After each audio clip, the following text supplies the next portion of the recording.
this is a video to go through an arm pathway to use while you are walking. So the difference between an arm pose and an arm pathway is that an arm pose or an arm position is something that's not frozen, but it's fairly static. So this would be an arm position or an arm pose or something like this.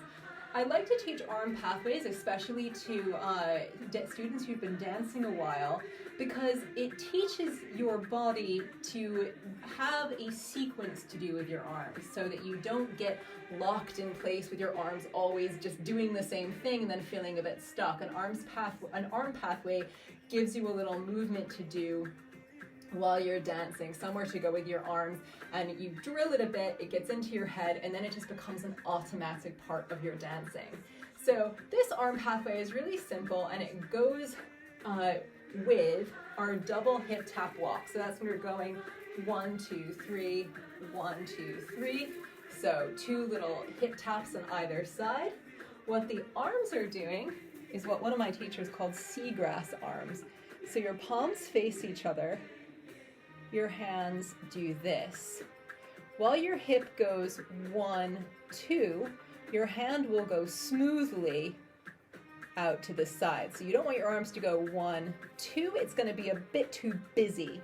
So the hip goes tap, tap, and the hands are like the smooth frame that just follow it, and then tap, tap, smooth frame, tap, tap, tap, tap. So different dancers do this a little bit differently. I like to keep my hands as a default at the sides of my body. I think of them like a picture frame that's showing off the hips moving on the walk, but they're not blocking it, they're not distracting. So it's just like a lovely museum frame.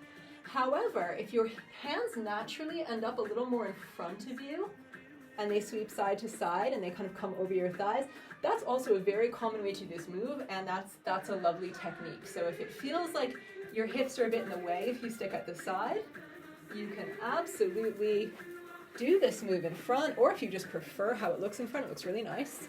I think I only do the side to side way because that is how I learned it 19 years ago, and now I am stuck in my ways.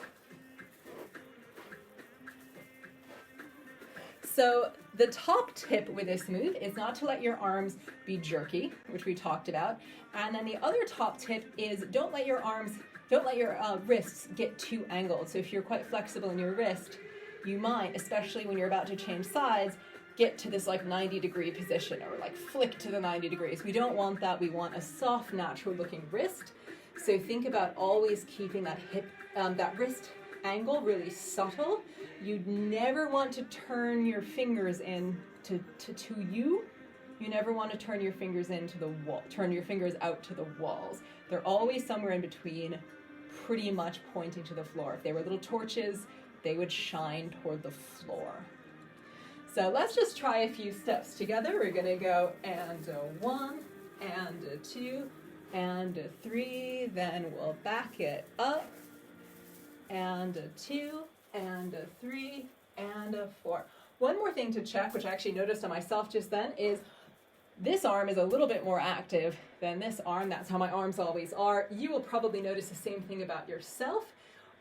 Your dominant arm is usually the one that's likely to be a bit more wiggly. So try to get your arms to do the same thing, same size, both sides.